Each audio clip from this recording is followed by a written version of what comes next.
Hey everybody, it's Paul Grossman, the Dark Arts Wizard from Twitter. Today I'm going to be showing you 7 impossible test automation challenges I've done over the last 20 years.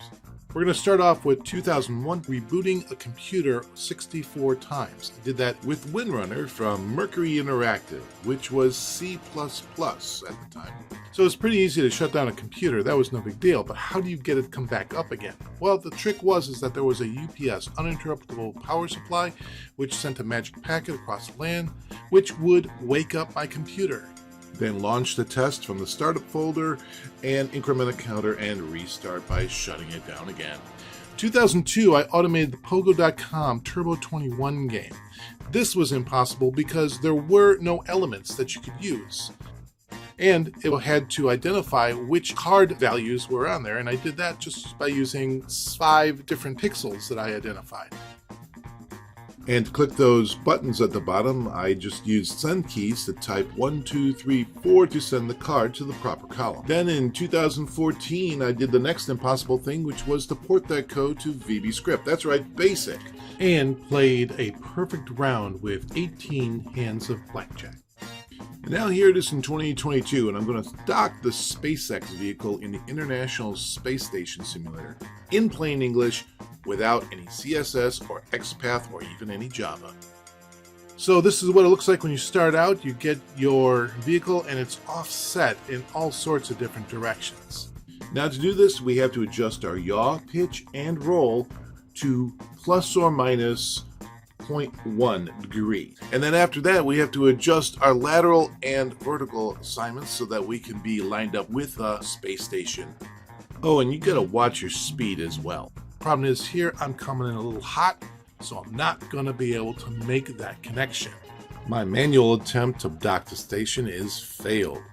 So let's go and see how testRigor is gonna do it. So we're going to look for the word docking to appear on our screen, and then we're going to go click on the button that is called Begin. Let's take a look at the plain English. Check the page contains docking and click the Begin button. The first trick was to set our yaw to a negative 4.8 degree offset, because when we adjust the pitch, it would set our yaw to about 0.1. Next, we get the roll to be assigned correctly. And then we go to our translation, the lateral left and right.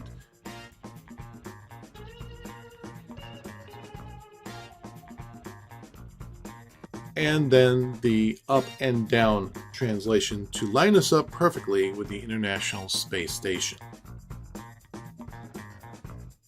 You might have just seen that little highlight. This allows us to see how close we are on the X and Y axis to determine at what point we need to start hitting the brakes. Again, did that all in plain English. The next thing was to hit the accelerator. So here we go, we're hitting the accelerator and we are moving forward. You can see it in purple being highlighted on the left.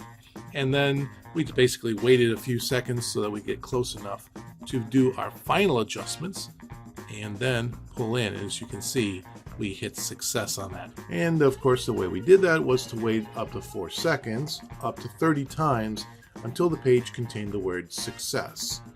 Now, I did this project under Mac, Windows, and Linux.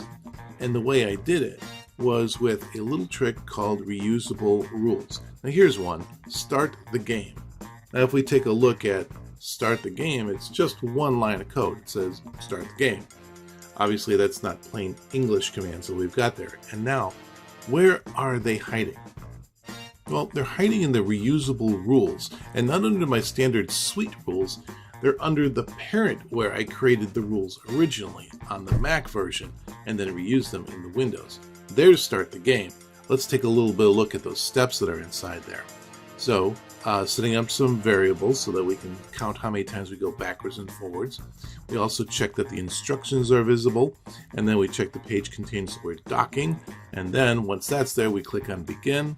We wait 10 seconds for that animation where we zoomed in, and then we are set to begin to dock the SpaceX vehicle to the International Space Station. And one last thing, if you're wondering about how Page Object Model actually works, well, check this out. I've got a reusable action called Pitch Up, and when I go to it, it's actually got the description of the button I'm pushing. So if that button ever changes, I change it right here and all of my steps are updated. Now that's 7 impossible things I've done in test automation, and if you've done 7 impossible things, why don't you round it out with breakfast at Milliways? I'm Paul Grossman, the Dark Arts Wizard. Please smash that like button, follow me, get updates, and check me out on Twitter, the Dark Arts Wizard. Have yourself a great day.